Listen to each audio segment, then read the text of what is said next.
Alright, welcome back my friends. So sorry about the last video, it cut off a little bit short. Funny, I actually laid the mattress down in the back of the car and I was going to crawl in there and kind of show you guys where my feet were at, but it's 75 inches long.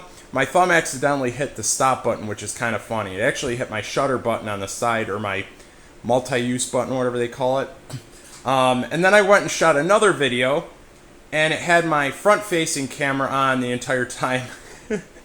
So I already packaged up the mattress, got it all situated, and I went to look at the video on my cell phone, and it was just of my face talking, which is boring and nobody wants to see that. So, to make a long story short, my apologies that it was so short, but I just got done with this solar panel over here, and I wanted to give you guys a little bit of a visual. I should have recorded another video, but this is my BougeRV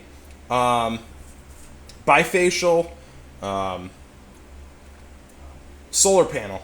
So I just got done installing it, and I've got these pieces of rubber, I don't know if you can see that or not, a piece of rubber between the actual aluminum frame and your cross member here. I drilled holes down in there, and I put a piece of rubber on each one with a bolt, and then I sawed it off.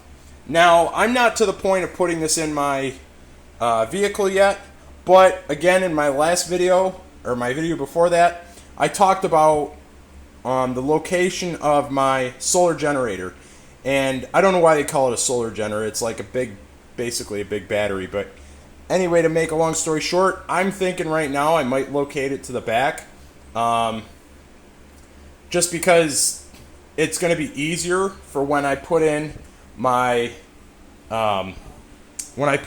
solar panel wiring and stuff like that, to have the wiring come right through the back hatch. So I might as well just keep it simplified. I don't want to get too complex with running new wires and putting propane and putting like water and stuff like that in my Sienna, because I want to keep it as minimalist as possible, so everybody can build this. And the reason why I'm such a minimalist is because I'm just your average Joe.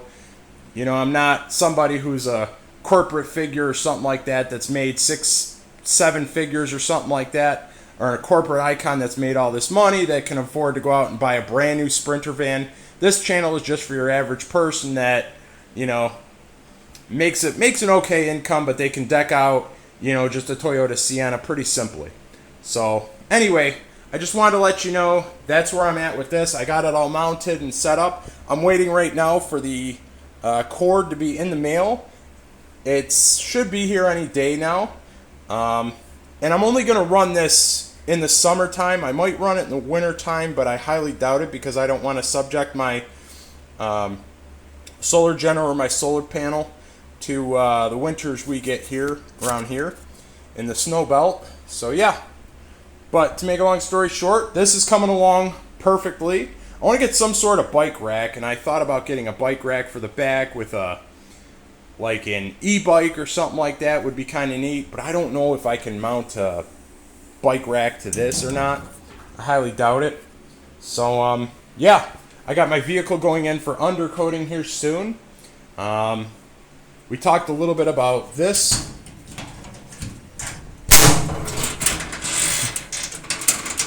And I want to keep it so simple, I don't even want my water inside my van. Like, that's how simple I want to keep stuff. All my cooking stuff will be outside, except for my crock pot and my groceries, which I'll probably put my produce and my groceries and stuff like that inside my actual van to keep them there, along with my clothes. But any outdoor, like survival or hunting gear, or, you know, road assist gear, all the stuff that I'm going to use for road assist is either going to be, I'm going to put the jack in here, but everything else is probably going to be in my spare tire's rim. Under my bed, because I won't use it that often. So that's where that is. But what I was going to say is I had an awesome person reach out to me on Facebook about the location of your solar generator, and she actually had them between the seats. And she was like, you know, I thought this was a great idea, but then she dripped some water on her solar generator, and it didn't kill it, but again, you know, causes some worries. It's like, yeah, you might not want to have it right there. It might not be a good idea. So that was a really good point. I appreciate that person kind of speaking up and saying, hey, this is probably not a good idea. So huge shout out to that person. But yeah, so we talked a little bit also about the shelf that I folded up, or that I built here, which is kind of nice. This will be where I'll do a lot of my cooking from. I couldn't put it on the other side because this would not clear my hatch and stuff like that, so it had to be here. Hopefully this does. I haven't had it in yet. But yeah, vehicle's going for undercoating here soon, actually tomorrow, and then I'm going to have an entire the maintenance done on it, and yeah, it's coming along great. So thanks for tuning in. Thanks for watching. Thank you so much for subscribing. I appreciate all you guys subscribing to my channel. Yeah. All right, thanks.